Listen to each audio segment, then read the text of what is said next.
dans le petit a, nous avons stop plus gérondif, c'est-à-dire ing. Et nous avons l'illustration ici. I must stop smoking. Alors, nous avons stop qui est ici.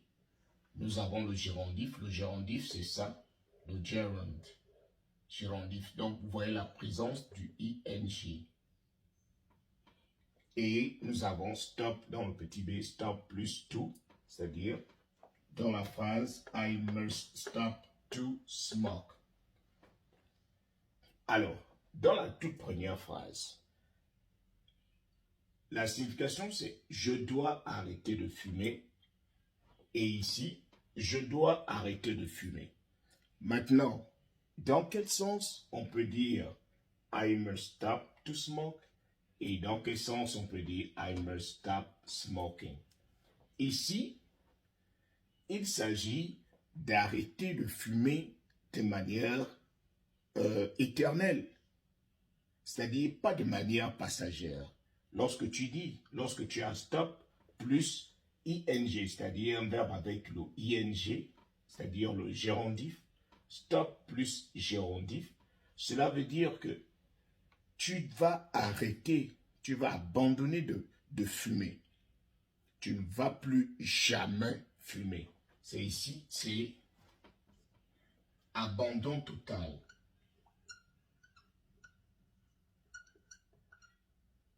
Total. C'est un abandon total. Tu ne vas plus revenir là-dessus. I must stop. Tu peux enlever smoking et utiliser un autre verbe. I must stop buying food. I must stop buying eggs. Je dois arrêter d'acheter des œufs. Peut-être que tu as remarqué que les œufs ne sont pas bien avec ta santé. I must stop buying alcohol. Je dois arrêter d'acheter de l'alcool. Ça veut dire que tu ne vas pas arrêter un moment. Non, tu arrêtes pour de bon. Quand il y a le ing, ça veut dire que c'est un abandon pour de bon. Un abandon total. Ici, par contre, lorsqu'on dit stop plus to, suivi d'un verbe, I must stop to smoke. Ça veut dire que c'est une pause. Ici, il s'agit de la pause. Par exemple, tu es en pause. Tu es allé travailler et tu es allé te reposer. Tu es en train de fumer dehors. Après, tu remarques que ton temps est en train de finir. Donc, je dois arrêter de fumer parce que je dois repartir. Donc, tu vas éteindre ta cigarette et tu vas repartir. Tu as arrêté. C'est-à-dire, tu fais une pause. Tu arrêtes pour aller faire quelque chose d'autre et tu reviendras dessus plus tard.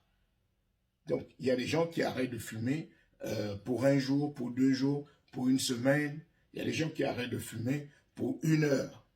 Après, parce qu'ils sont en train de faire quelque chose d'autre. Après, ils vont revenir là-dessus. Ils vont continuer à fumer. Donc, c'est quand tu sais que tu n'as pas arrêté quelque chose de manière totale que tu utilises stop plus infinitif. On va prendre un autre exemple. Ici, par exemple,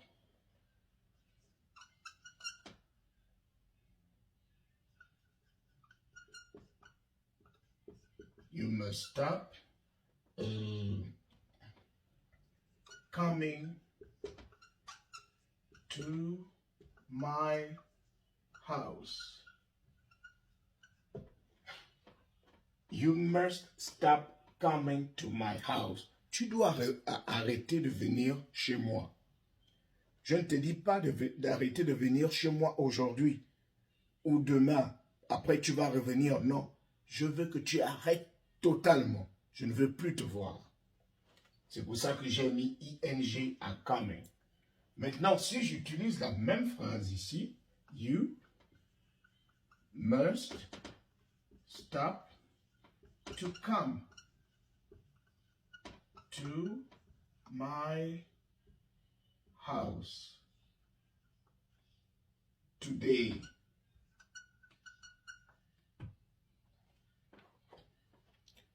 You must stop to come to my house today.